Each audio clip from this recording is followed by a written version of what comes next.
Hello guys, we're going to do another video on setting up the Kodiak Canvas Flexbow VX tint. My first video, I kind of had some problems with the music and audio and didn't really narrate it very well, so we're going to do a round two. We got the Mavic 2 doing the film in here, and we'll get into it. So the very first thing I like to do on this tint, and it's pretty crucial, is that you stretch the corners out and get it staked down really, really well.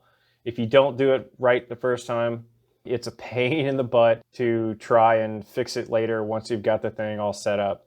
So go ahead and take your time, stake everything down, even out the corners, even out the edges, and get it in there really well. So I won't bore you with hammering in all these stakes. It's pretty self-explanatory. Don't hit your thumb or your toe, and you're good to go. So I will fast forward this a little bit and we will get to the next step.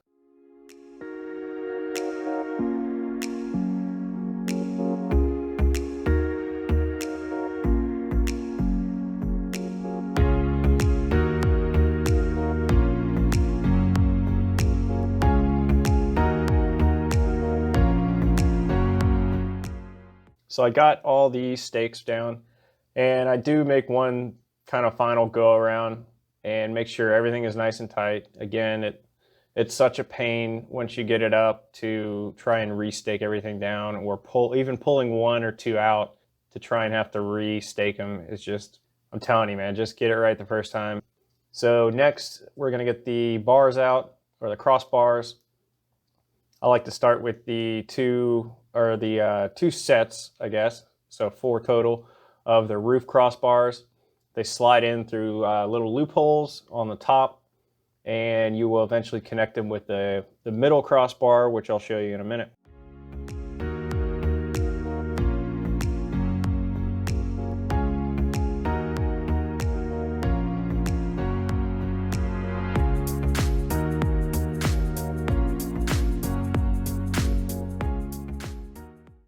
And here we come with the middle crossbars. The 2 black bars, there's end caps on the middle aluminum crossbars, and you'll just feed them in there. There's 2 little holes on each side. Make sure they're even and kind of stretch out the roof a little bit. This is the one part you have to be careful about, because this crossbar is under a lot of tension when you eventually snap it down. So I've heard of people, not keeping their hand on the middle of it and it popping up and knocking a tooth out or busting a lip. So you'll see kind of right here where you really have to push the 2 ends out, and then you meet them together in the center, and you got to press down on them and close the little latch. So right there, you let go of that thing in the middle and it pops up and smacks you in the face. It's no fun. It'll ruin your camping trip. And it'll probably make your dentist really happy, but you're not going to have a good time. So finish stretching out the roof, pulling it taut, and like I said, once that crossbar is there over the middle, it can't pop back out. You don't have to worry about it flinging back out on you, so it locks in there pretty well. And one of the final steps here is to get each of the sidebars. I don't know if they're officially called the bars that I'm calling them. That's just kind of what I call them. But these go along the side and pull the roof up, and they attach to the bottom. It's kind of helpful if you have the doors open on the tent, because if you don't, it'll create like a massive suction in there, and when you go to pull this thing up off the ground, it just feels like it weighs 100 pounds. So open the doors up. It'll make life way easier.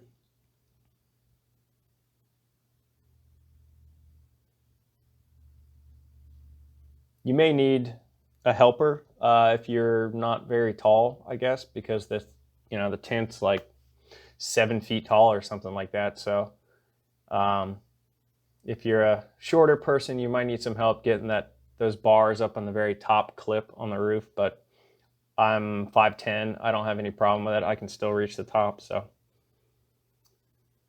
and you're pretty much done at this point. I like to go around and check everything out, make sure everything looks good, and that's it for the tent, basically.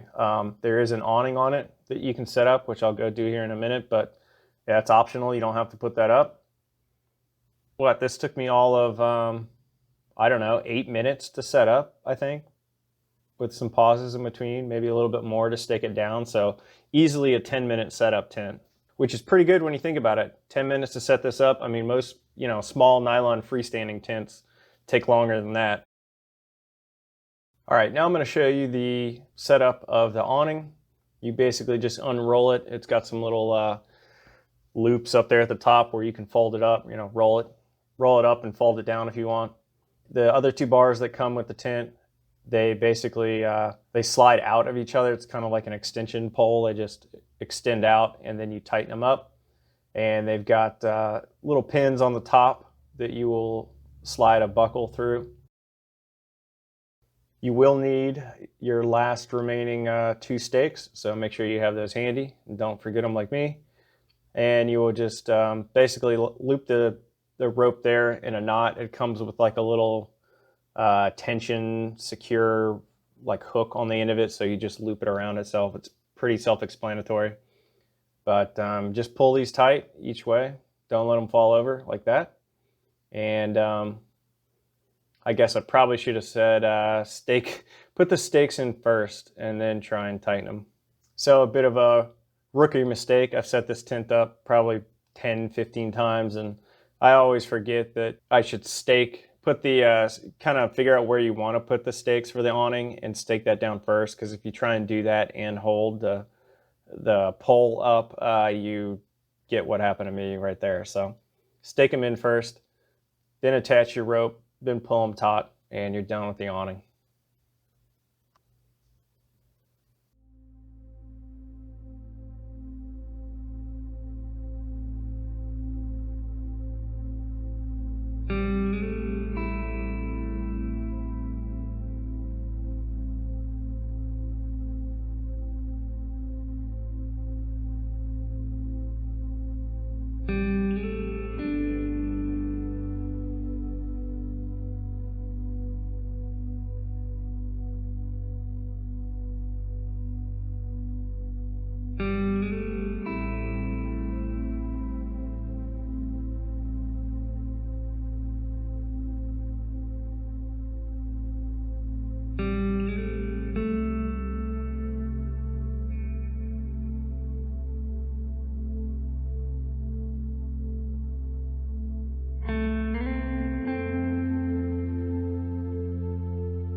All right, I'm gonna rinse this thing off. Been using it all this summer and last summer, and other than a couple rainstorms, it hasn't really been washed off.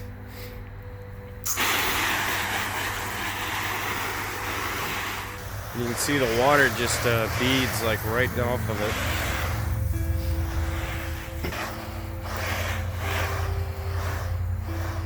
You can see it just sheds the water off.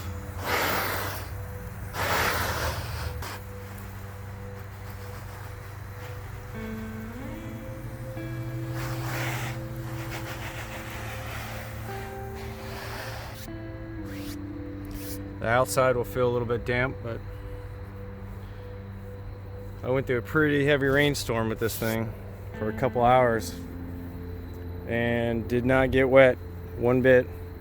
The only thing that did get wet, well, the only problem I had is it was raining so much that the rain was collecting up here in a puddle. So I had to take that thing down while it was pouring. Oh, let's slip in there.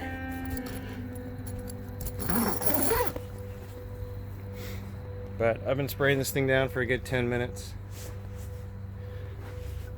And you can see there's no water anywhere. The inside does not even feel wet to the touch. It's all dry.